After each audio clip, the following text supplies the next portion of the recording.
끝내는 중앙영문법 마스터, 저는 이정우 선생님입니다.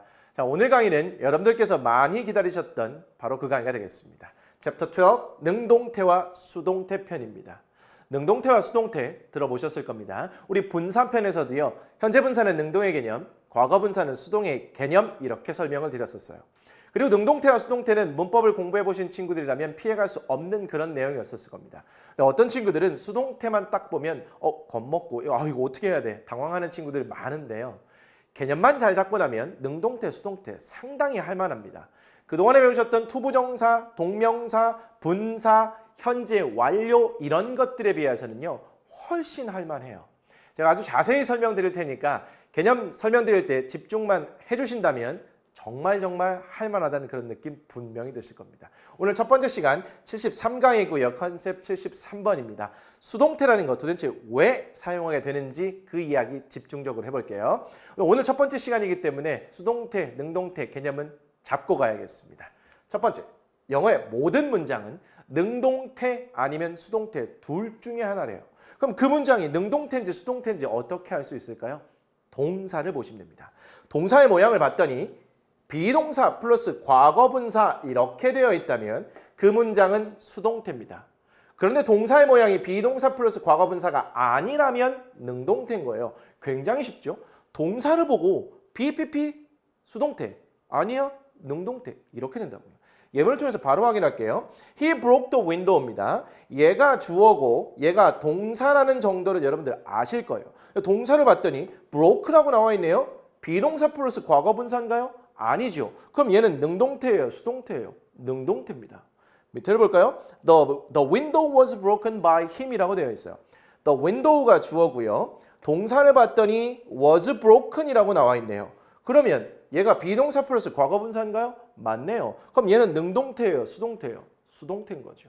이렇게 동사의 모양만 보고도 일단은 얘가 능동태인지 수동태인지 판단은 된다고요. 그럼 능동태는 어떤 의미고 수동태는 어떤 의미일까요? 능동태는 주어를 기준으로 주어가 무언가를 하는 것이라는 느낌이라면 얘는 능동태입니다. 반면에 수동태는 주어를 기준으로 주어가 되는 것 혹은 당하는 것 이런 느낌이면 얘는 수동태예요.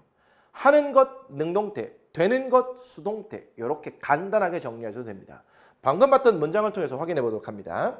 He broke the window. 그는 창문을 깼습니다. 그가 깬 거지요. 능동태네요. 동사의 모양도 능동태, 의미도 능동태 맞습니다. 얘는 The window was broken by him. 창문을 기준으로 봤더니 창문은 깨졌습니다. 그에 의해서. 주어를 기준으로 창문은 깨진 거지요. 되거나 당하는 느낌인 겁니다.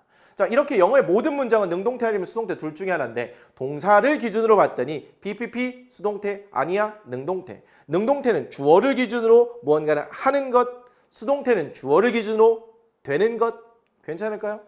이게 수동태 전체입니다. 사실 이 개념만 잘 잡고 나면 수동태는 다 한 거나 다름이 없어요. 이제부터 할 거는 세부적인 사항들만 이제 추가시켜 나가면 되는데 얘를 이해하고 못하느냐에 따라서 앞으로 해 나가야 될 그런 내용들이 쉽게 다가오느냐 아주 어렵게 다가와지냐 이런 걸 결정하게 됩니다. 생각보다 할만했을 겁니다. 요거 잘 이해가 안 된다면 이 영상을 반복해서 보시면서 기본 개념을 잘 잡고 그 다음으로 넘어가셔야 됩니다. 됐네요. 개념 잡았어요. 그러면 이제는 수동태를 도대체 왜 사용하는 건지 그런 얘기를 해보겠습니다. 수동태를 얘를 왜 사용하게 될까요? 두 가지 경우로 설명드릴게요. 자, 첫 번째입니다. 강조하고 싶은 목적어를 주어 자리로 이동시켜 먼저 말하고 싶을 때 수동태를 사용한다고 하네요. 이게 첫 번째 이유입니다. 같은 문장을 통해서 확인하도록 할게요. He broke the window. 그는 깼습니다. 창문을 이렇게 되어 있는 거죠. 동사의 모양이 BPP가 아니기 때문에 얘는 능동태입니다. 얘를 해석하면 그는 깼습니다. 창문을 이렇게 돼요. 영어는 뭘로 시작한다고요? 주어와 동사로 시작한다고 했습니다. 왜 그렇다고요? 영어는 의미 전달을 빠르게 하려는 그런 경향이 있는데 주어와 동사가 의미 전달의 핵심을 담당하기 때문에 먼저 말하는 거라고요. 맞을까요? 그래서 이 문장의 포인트는 그가 깼다는 것이 포인트입니다. 창문을, 이 창문이라는 대상은 상대적으로 덜 중요해요. 그가 깼다는 것이 더 중요한 의미의 문장입니다. 그런데 즉 목적어 자리에 있던 the window가 주어 자리로 이동이 된 상태예요. 그리고 나서 동사의 모양이 수동태로 이렇게 바뀌어 있습니다. 목적어를 주어 자리로 이동시켰다는 것은 뒷자리에 있던 덜 중요하던 목적어를 앞자리, 즉 중요한 주어 자리로 이동시켜서 먼저 강조해서 말하고 싶은 그런 의도가 담겨져 있는 거죠. 그런데 the window를 주어 자리로 보내놓고 봤더니 창문이 무언가를 깨는 거, 이런 능동의 개념은 성립하지 않죠. 창문은 깨지는 수동의 개념만 성립하게 됩니다. 그렇기 때문에 동사의 모양이 수동태가 될 수밖에 없는 거야. 결과적으로 이 문장이 이렇게 바뀌었다는 것은 얘는 그가 깼다는 것이 중요한 의미의 문장이었는데 얘가 이렇게 바뀜으로써 창문이 깨졌다는 것이 중요한 의미가 되는 겁니다. 그에 의해서 깨졌다는 것은 상대적으로 덜 중요한 개념이라는 거예요. 창문이 깨져 있는 상태, 얘가 중요하다는 겁니다. 즉 이 문장들을 통해서 강조하고 싶은 목적어를 주어 자리로 이동시켜 먼저 말하고 있는 그러한 상황이라고 보시면 되겠죠. 수동태는 이러한 이유에 의해서 사용이 되게 됩니다.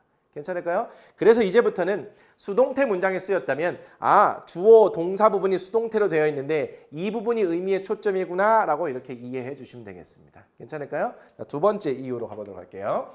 자, 주어를 모르거나 혹은 관심이 없을 때 아니면 그냥 수동태 문장이 더 자연스러울 때 이럴 때도 수동태를 쓸 수밖에 없습니다. 다양한 예물들을 통해서 한번 확인해 볼게요. He was injured in a car accident. 그는 주어고요. 동사의 모양을 봤더니 PP 수동태가 되어 있네요. 그는 부상을 당했습니다. 그가 부상을 당했구나. 이게 의미의 포인트입니다. 그리고 뒤에를 봤더니 in a car accident. 자동차 사고에서. 자동차 사고에서가 중요한 것이 아니라 일단 그가 부상을 입었다는 것 자체가 의미의 포인트가 되는 거예요. 전체적으로 자연스럽게 해석하면 그는 자동차 사고에서 부상을 당했습니다. 그는 부상을 당한 수동의 느낌 될 수밖에 없는 거죠. 해설을 좀 볼게요. 자동차 사고에서 부상을 당했다는 이러한 사실이 포인트인 거지 누구에 의해 부상을 당했는지 모르거나 중요하지 않습니다. 중요한 거 뭐라고요? 주어 동사 부분 그가 부상 당했다고요. 근데 그를 기준으로 보면 부상을 당한 거 수동의 느낌이니까 수동태로 쓸 수밖에 없는 그런 상황입니다. 괜찮을까요? 두 번째. My bike was stolen yesterday.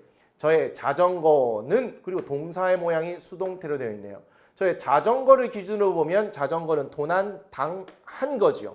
어제 도난 당했습니다. 제 자전거는 어제 도난 당했습니다. 누가 훔쳐갔는지 모르는 상태예요.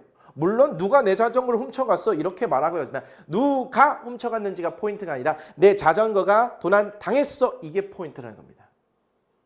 자전거가 도난 당했다는 것을 초점은 포인트로 해서 표현하고 있는 그런 문장이라고 보시면 돼요. 다시 한번 자전거를 기준으로 보면 자전거는 도난 당하는 겁니다. 되거나 당하는 느낌 수동태 될 수밖에 없겠네요. 세 번째 문장. My left leg was broken while I was playing soccer. 저의 왼쪽 다리가 주어고요. 동사의 모양을 봤더니 수동태 이렇게 되네요. 저의 왼쪽 다리가 부러졌습니다. 왼쪽 다리를 기준으로 보면 부러지는 되거나 당하는 느낌이어야 되는 거죠. 수동태로 쓸 수밖에 없겠네요. 근데 얘를 왜 수동태로 굳이 썼을까요? 난 축구를 하다가 왼쪽 다리가 부러졌어요. 다른 사람에 의해서 다리가 부러진 것이 의미의 초점이 아니라 그냥 단순히 축구를 하다가 다리가 부러진 거예요. 얘가 하고 싶은 말은 제 왼쪽 다리가 부러졌습니다. 이게 포인트라고요. 그런데 왼쪽 다리를 기준으로 보면 부러지는 당하거나 되는 그런 수동의 느낌. 그래서 수동태를 쓴 거라는 겁니다. 네 번째. The tickets were sold out. 이걸 전체적으로 해석하면 표가 다 팔렸다는 건데요. 주어가 the tickets고요. 동사가 were sold out. 수동태로 이렇게 되어 있습니다. 얘는 왜 수동태로 쓸 수밖에 없었을까요? 일반적으로 사람들이 표를 다 샀다. 물론 이렇게도 합니다. 야, 사람들이 표 다 샀어. 그런데 이러한 상황에서는 표가 다 팔렸다 이렇게 더 많이 표현하죠.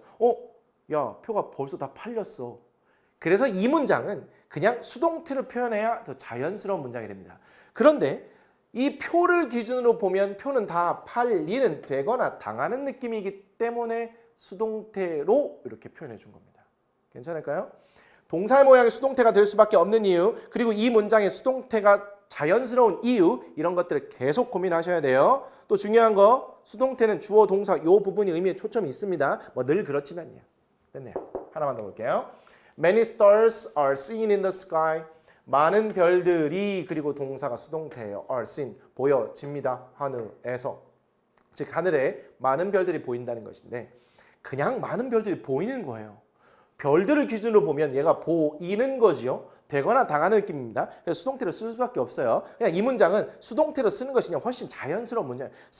사람들이 하늘에 떠 있는 별을 본다 그러면 사람들이 본다는 것이 포인트고요. 그런데 사람들이 별을 본다는 것이 포인트가 되기도 하겠지만 상황에 따라서는 그냥 별이 하늘에 많은 별들이 보인다. 그냥 이게 훨씬 더 의미의 초점이 더 자연스러운 문장이 될 때도 많잖아요. 그러한 상황이라면 수동태를 쓸 수밖에 없다는 겁니다.